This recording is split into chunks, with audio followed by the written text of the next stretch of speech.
Good evening, everyone, and welcome back once again to Vicious Rants. And of course, I'm your host, the one and only, the often imitated, never duplicated backyard superstar, Tim Vicious. And WrestleMania, the Super Bowl of pro wrestling. Talking about with this one, this was hands down probably the best Mania that they've had since, I would have to say, like maybe 17. You know, but personal preferences, you know. Yeah, it was the big underlining tone behind the entire show was the end of the current regime and the build towards the new. Now, kick things off with the pre-show. I had the network, so I wound up catching it. Only had one or two small problems here and there with the network. Wasn't anything big, though.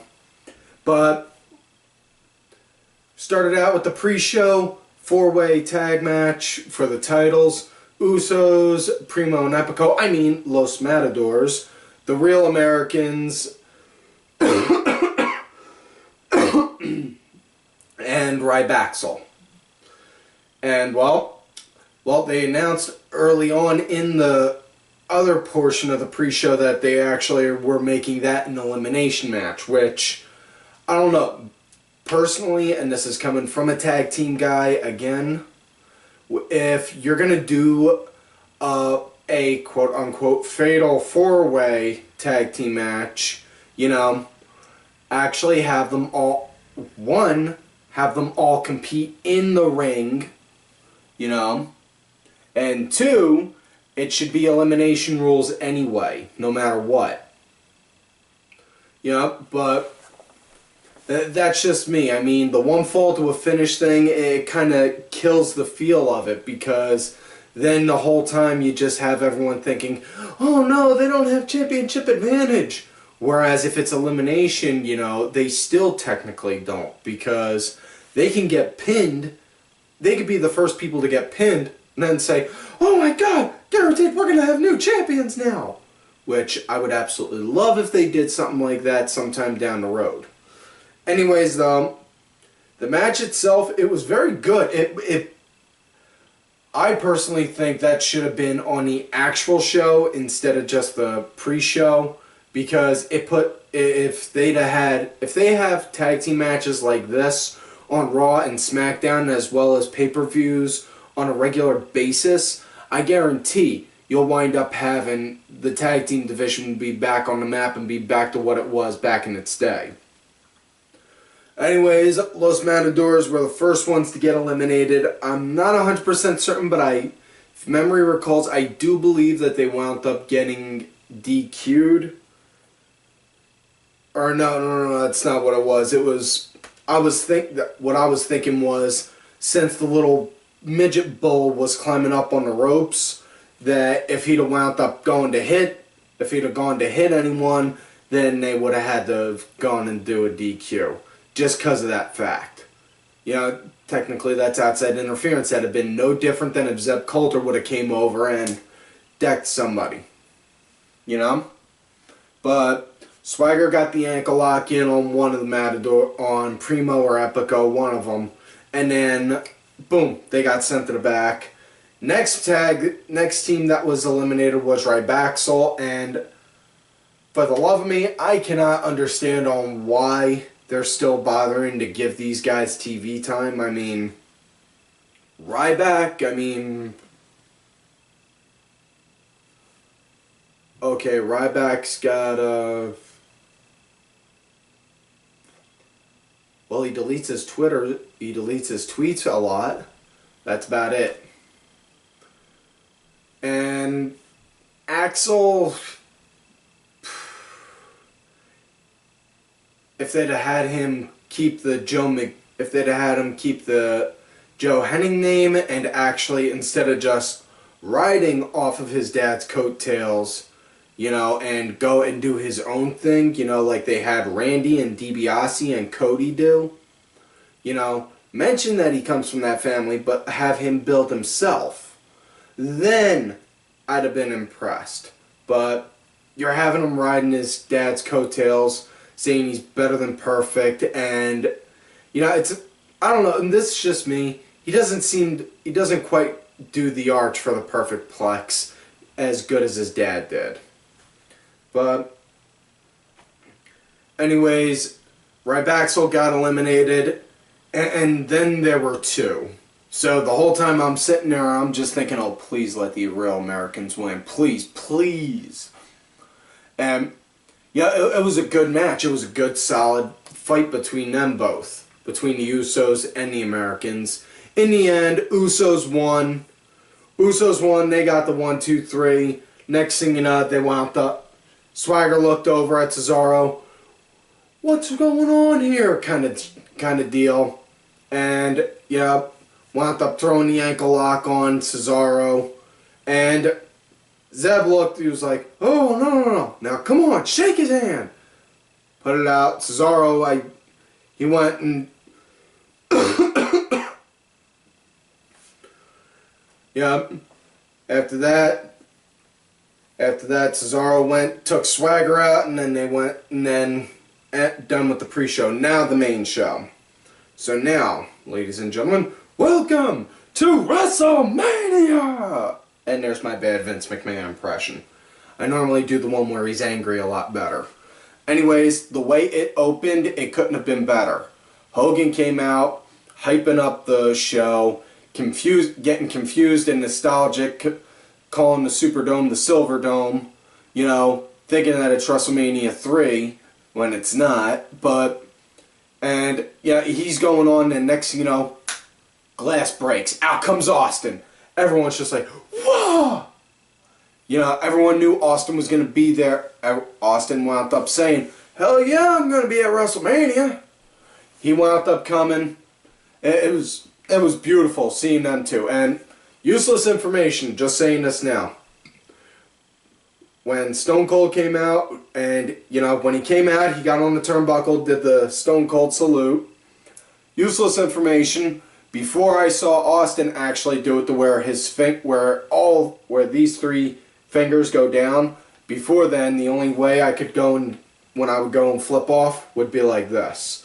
I saw him do that. Next, I tried it myself, and now it's all I've ever done since. So, yeah, muscle memory, I guess. Kind of like Tasman, kind of like the one dude from Marvel. But anyways, moving along. He comes out. They start talking, and they start doing the what chants, and I'm not a fan of the what chants. I'm sorry. That's just me, though. And Stone Cold, he looks over, he's like, if you want Stone Cold Steve Austin to go and open up a can of whoop ass all up on Hulk Hogan, give me a hell yeah. And you hear the crowd give the biggest hell yeah he's gotten in years.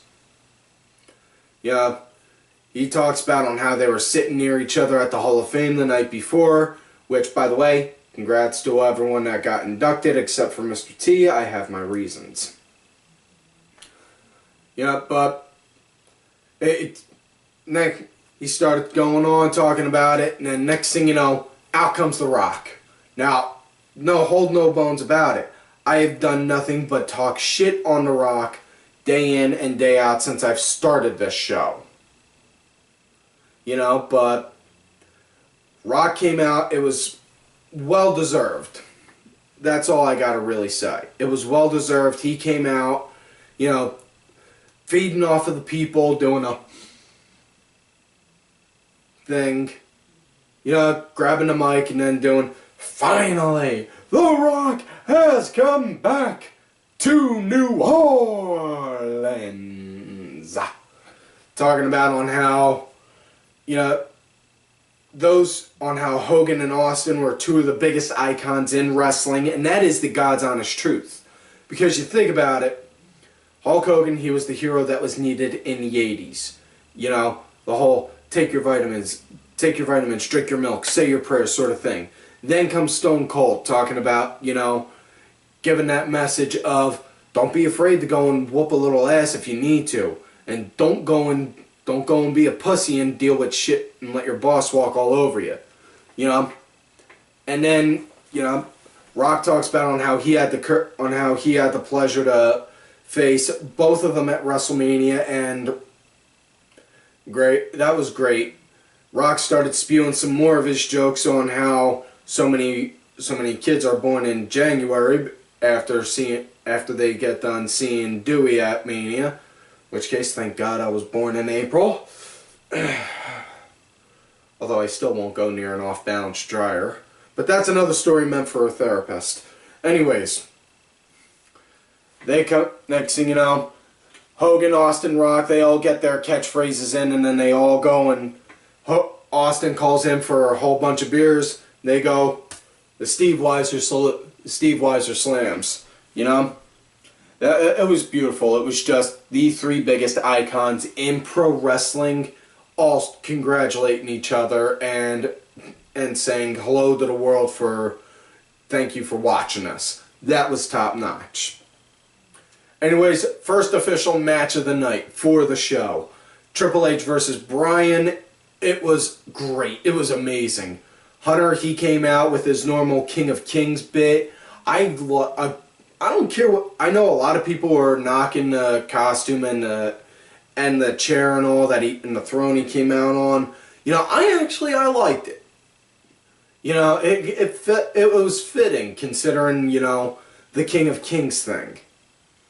The thing that confused me was instead of having the King of Kings song, they had the game. Either way, you know, he came out.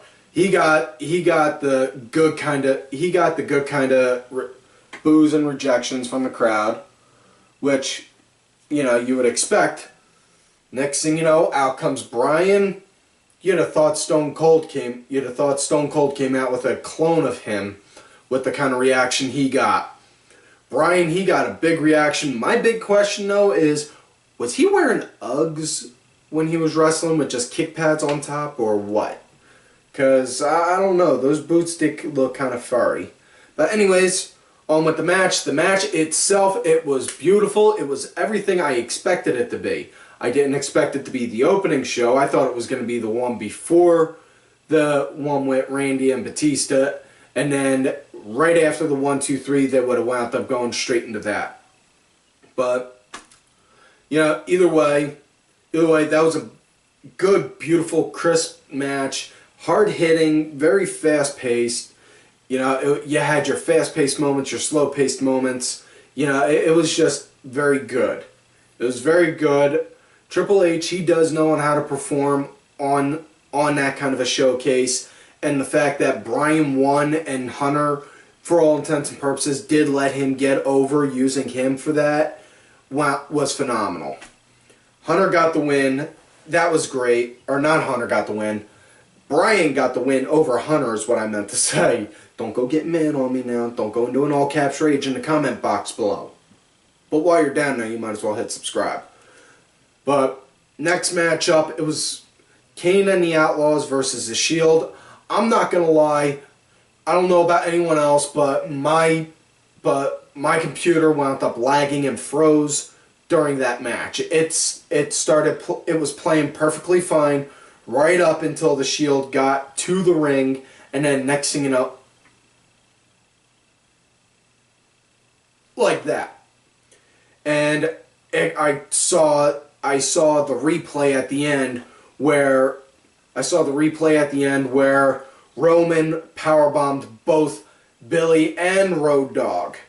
I watched it the following day though, so you know it was a good match. It was a quick match, but it was a good one nonetheless. You know, the Shield, they're getting a good face turn. I'm not so much worried that they're going to get babyface heat because, you know, the way that they're kind of playing them now, they're kind of like moving out of the mercenary for hire, just, you know, you tell us where the injustice is and you give us a paycheck for it and we'll fix it, and just going straight into, hey, you know what, you guys are fucked up. That's a real big injustice right there kind of thing. You know, anyways, Shield won. I'm guessing the match was quick because they needed room on the time card for this matchup. Now, the Andre Memorial Battle Royal, and I was really impressed with it.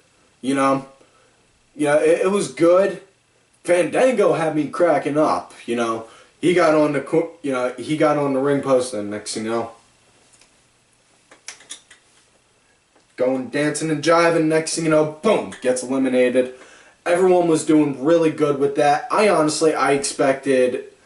didn't expect Big Show to win because everyone was saying, "Oh, he's the favorite to win." So obviously there's going to be there's a good 90% chance he won't.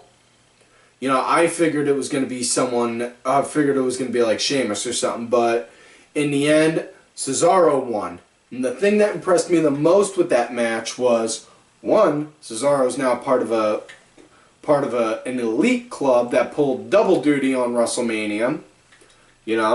Not many guys have. And also, Cesaro, he picked up Big Show and didn't just scoop slam him over the rope. He picked him up, took like 2 or 3 steps forward to the apron, and then tossed him over. So, everyone could talk about the whole Hulk Hogan scoop slam and Andre thing all they want. That's all well and good, and that is a big WrestleMania moment. But Cesaro, not only did he emulate that, but he wound up blowing that out of the fucking water doing that. That was amazing. That was the biggest part I was surprised on with him doing that. Just,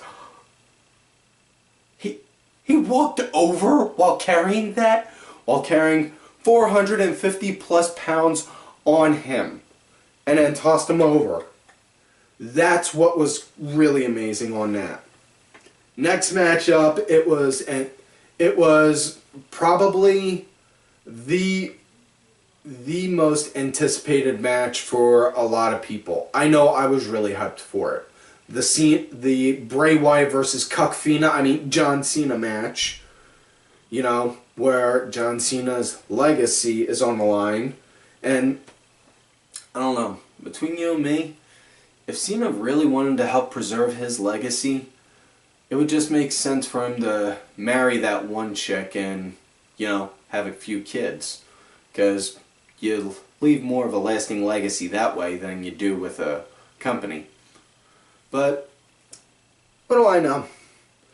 Anyways, Bray came out. Oh my god, he had the live band playing his song. That was just beautiful.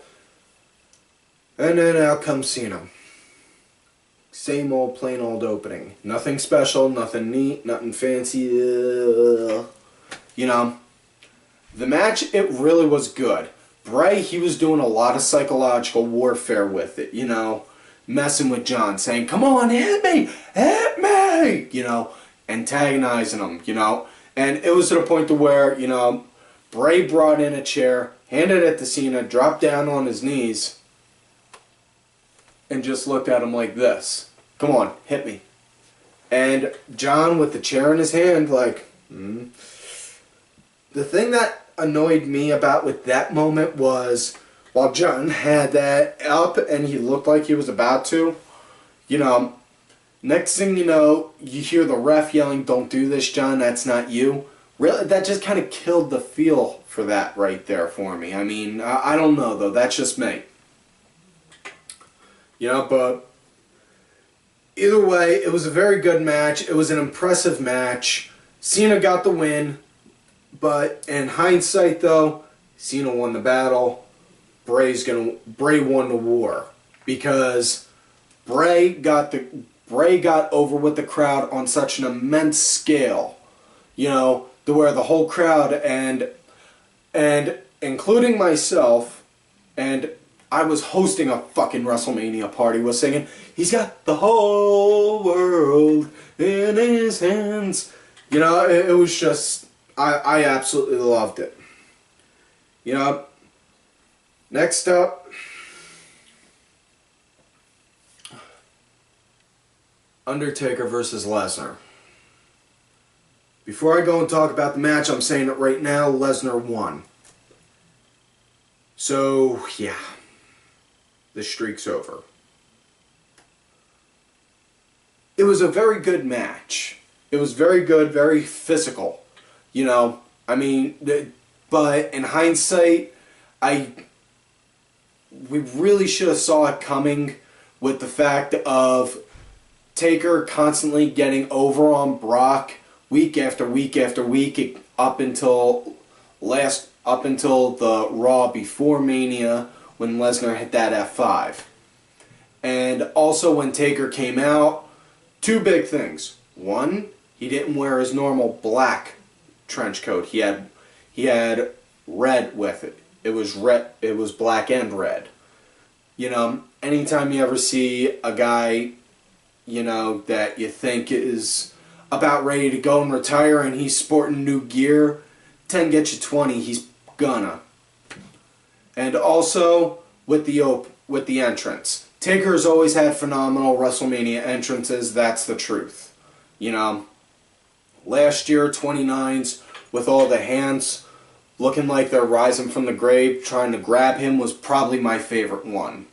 This year though had caskets lined up for everyone, saying for all the people that he beat. You know? And then they had one for Lesnar, and then Taker looks over to it, puts his hand up, next you know, boom, sets the casket on fire that had Brock's name on it. So that right there should have wound up being a tell to the fans saying it's not going to be needed. Taker came in though, you know, nice good strikes from him. You know, he is, I swear, if Taker didn't get into wrestling, he would have been phenomenal in MMA. You know, that's the truth right there. But it was very hard hitting. It was a very physical match. Lesnar wound up dominating most of it, which you know had me kept on thinking Taker's gonna win. Taker's gonna win. You know, I mean Taker, he would pull out the moves right out of nowhere. Choke slam. He got a tombstone. He did the last ride. He had Hell's Gate put on Lesnar twice. You know? But he even put a Kimura on Lesnar. He wound up even reversing the Kimura lock that Lesnar put on him and put it on and did that. Which was great. And then Lesnar, he hit 3 F5s. Not all back to back, but he hit them on Taker. And then got the 1, 2, 3. Now the big part that really sold it was after the 3, it was just, you heard the ref ring the bell, you heard the bell ring, and then everyone was just silent. No announcement, no music, no nothing. And I'm not even lying, like I said, I was hosting a WrestleMania party, and when that happened, everyone was just like, it was like time itself froze right there, like, what? And I was just looking like, no. They got to be doing some kind of a screw job trick. Brock's feet were outside the ropes, Taker was near the ropes, or something like that. They're going to restart the match. That's what's going to happen.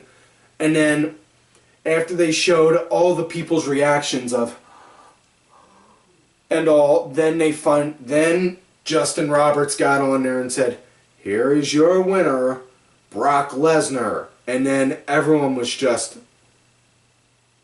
no. And that you see Heyman, who did his job down to the T perfectly, being the manager there.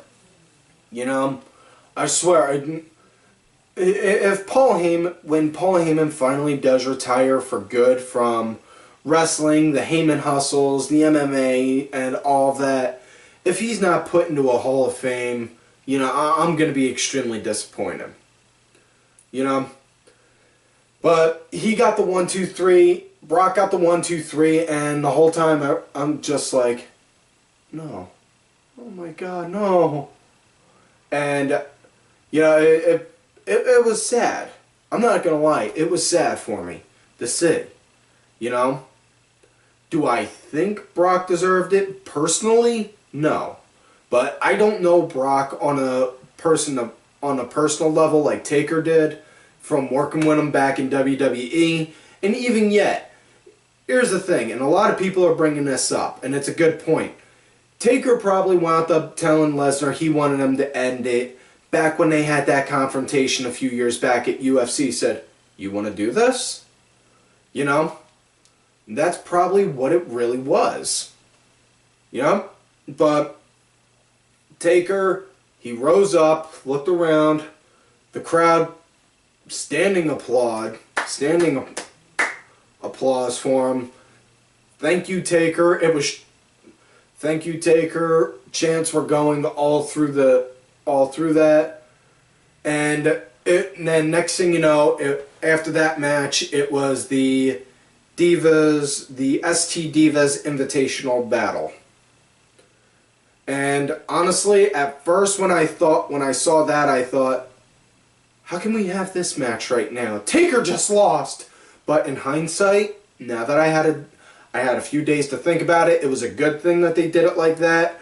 And they probably did it like that on purpose because, you know, needed something to get people's minds off of it, because if they'd have gone straight from that into the triple threat for the title, everyone would still be so emotionally drained from that match. There would have been no way to hype the crowd up for it.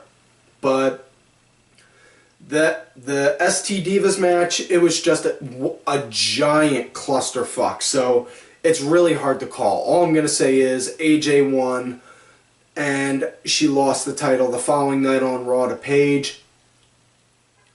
You know, not only that, on Raw, they also had Rusev have his first match on Raw. They hyped up that Adam Rose is going to be on there, in which case I'm getting my own party bus ready. And then of all promos, or not promos, but of all promo videos, one telling you need to leave. Yes, Bo's coming up on the main roster. So hundreds of people are going to have been flipping over that. But like I said, this Mania is now closing out this WrestleMania was pretty much the changing of the guard. You know, now after the ST Diva Invitational was the triple threat with Batista, Randy, and Bryan. Now everyone was talking about on how they were worried on if Bryan was going to be able to perform because Hunter wound up really ripping into his shoulder after he lost. And Bryan, he came out anyway, and they all started and Dave and Randy started working on him. Bryan, though, showed really good short guy, wiry spirit, and started going into them. You know, hitting them all really hard. Next thing you know, biggest thing that surprised me was Dave and Randy started working together. You know, cracked open the table, and Dave gave him a Batista bomb, followed up with what was supposed to be an RKO, but it was really just a neck breaker. You know, an RKO is a face cutter. Randy did the RKO to the back of his head, which technically makes it a neck breaker if you think about it. You know, but the part that got me was Randy landed right on top of a monitor, so his back landed on there just like that. And I saw that, I was like, oh shit, he landed on the monitor.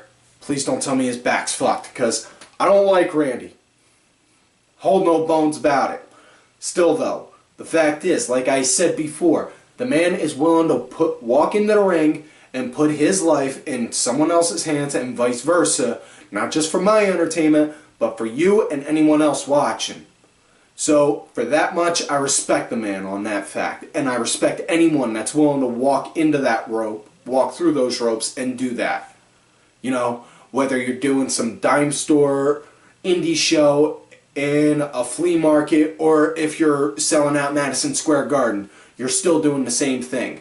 That's why I say I give you all credit. You know, and this is coming. I may have been a backyard boy, but trust me, I treated that just as if it was the real deal. You know, but on with the match. You know, they started to go carry out not Randy, they started to carry out Brian in a stretcher, and I'm just thinking, oh, please tell me this is just a work. Please tell me this is just a work. Don't say Brian's really out of it. Please, no, I've already dealt with too much with Taker. And yeah, that's on how my face really was when that happened, when I was saying that. But next thing you know, Brian just got that goat rage, which, by the way, if any artists out there are watching this, goat rage, make that a t-shirt. You know, he got that goat rage and came back into the match, started going into Dave and Randy like crazy. Hunter came out through the crowd, started beating up on started beating up on Randy fierce. And then, of all people, frickin' Armstrong came out with Hunter, you know, and then Dave went to go throw himself on top after Hunter wound up laying that beat down on him. You know, 1, 2, 2, 2. And yeah, I did the Mike Chioda too, so deal with it. You know, but did that, next thing you know, everyone's just like, whoa! I mean, the match itself, it was beautiful. Near fall after near fall, counters, reversals, you know, hard-hitting moves, you know, high spots, you know, everything. Next thing you know, Brian, right out of nowhere, throws the yes lock right onto Dave, has it wrenched in, pulling him back, and you could see Dave's head going like this, looking like his head's about to get ripped open. And then he's like, ah, taps. And then next thing you know, boom, now we got a new champion, which, thank you, God. You know, Brian won the title, finally. Well deserved, long overdue. You know, Brian won that, and yeah, it was just great. It was great. This WrestleMania, this pay-per-view, hands down, 10 out of 10, or not even 10 out of 10, 20 out of 10, I would say. Like I said, best WrestleMania since like 17 in my opinion. You know, alright, that's all the time for this episode. So like all normal, don't forget to like the video, subscribe to the channel, go back, watch all the other episodes. Look for me on Twitter at Tim Vicious. Look for my backup account, Tim_Vicious. I get put in Twitter jail every now and again, you know. Also, don't forget to check out all these cool ass cats right here on Twitter. My brother from another mother and co-host of Offshoot Radio. Don't forget to ask either of us for a link to that week's current episode. JX2001. That Roxy Girl, Vicky Earls. Roxy and Vicky both have their own YouTube channels. Make sure y'all check them out. I am Danny Sunday, Mucky Morris, Helm Robinson 82, Axel Mulligan. Don't forget to make sure y'all check out Axel's blogs on Raw, SmackDown, NXT.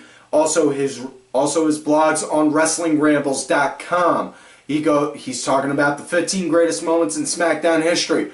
Coming up to #1 soon. Also, make sure you look for his excuse me, make sure y'all also look for his other Twitter account, Darren's Rambles. Simply Sabrina, excuse me, the Sunday Segue, got Cranky Asshole, Legion Lady Aaron, Oliver Ben, Just a Stupid Mark. Make sure you also check out Ollie Ben's MS Mark's TNA Turnaround. Really awesome show. I'm like I tell you all the time, you love me great, you hate me, fuck yous.